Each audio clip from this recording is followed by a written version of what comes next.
সূরা কাহাফ আয়াত নম্বর 94। ক্বালু ইয়া যাল কারনাইন ইন্না ইয়াজুজ ওয়া মাজুজ মুফসিদুনা ফিল আরদ فهل نجعل لك خرجا على أن تجعل بيننا وبينهم سدا। হযরত যুলকারনাইন যখন পৃথিবীর শাসক, সারা পৃথিবীতে তিনি একক শাসক, একজন মুসলিম শাসক, আল্লাহর নির্বাচিত পেয়ারা বান্দা। তিনি জনগণের অবস্থা দেখার জন্য পৃথিবীর পূর্ব প্রান্ত থেকে পশ্চিম প্রান্তে, উত্তর প্রান্ত থেকে দক্ষিণ প্রান্তে ভ্রমণ শুরু করলেন।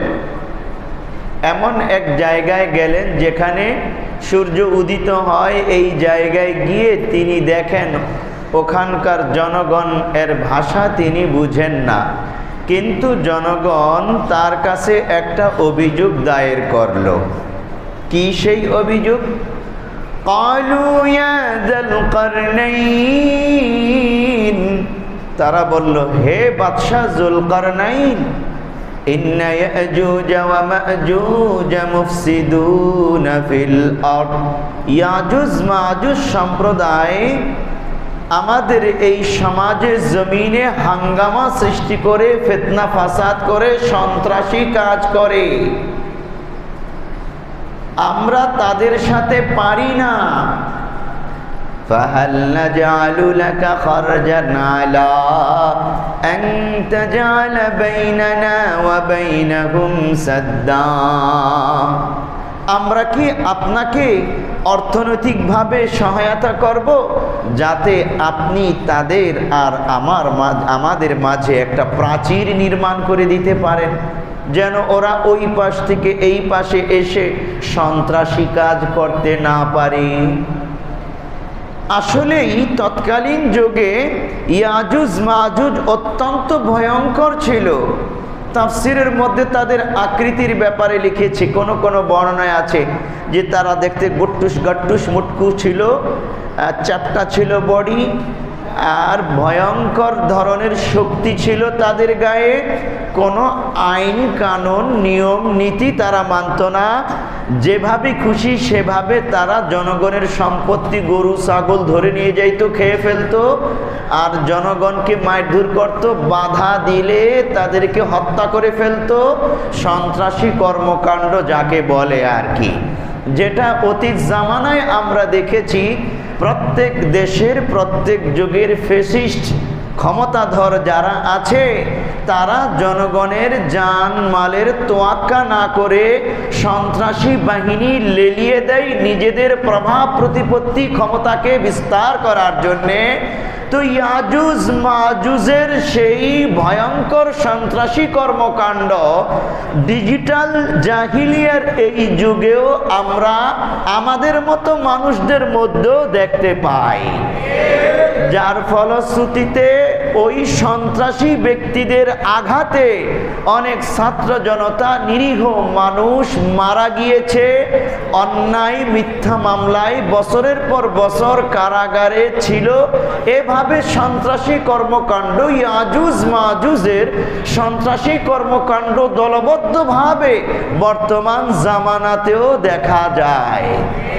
পেয়ারে হাজিরিন, আল্লাহ রাব্বুল আলামিন তাদের ইতিহাস বয়ান করেছেন যে তারা ভয়ঙ্কর হবে, আমরা যেন তাদের মতো ভয়ঙ্কর না হই, আর তাদের ভয়ঙ্কর কর্মকাণ্ড থেকে আমরা যেন আল্লাহর কাছে পানাহ চাই। হযরত যুলকারনাইন লোকদের বক্তব্য শোনার পর তিনি বললেন, ক্বালা মা মাক্কান্নী ফীহি রাব্বী খায়রুন, আমাকে আল্লাহ তাআলা যতটুকুন সামর্থ্য দিয়েছে এটা অনেক উত্তম। ফাআইনুনি বিকুওয়া, সুতরাং আমাকে তোমাদের অর্থনৈতিক সহায়তা করা লাগবে না। ফাআইনুনি বিকুওয়া, আমাকে তোমরা তোমাদের শ্রম শক্তি দ্বারা সহায়তা করো। আজাল বাইনাকুম ওয়া বাইনাহুম রাদমা, আমি তাদের আর তোমাদের মাঝে মজবুত এক প্রাচীর নির্মাণ করে দেব। আতুনি জুবারাল হাদিদ। বাদশাহ যুলকারনাইন বললেন, আমাকে তোমরা লোহার পাত এনে দাও। তারা এনে দিল।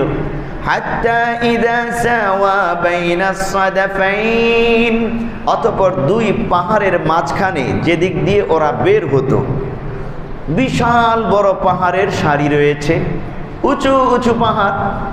দুই পাহাড়ের মাঝখানে ফাঁকা জায়গা ছিল বেশ অনেকখানি।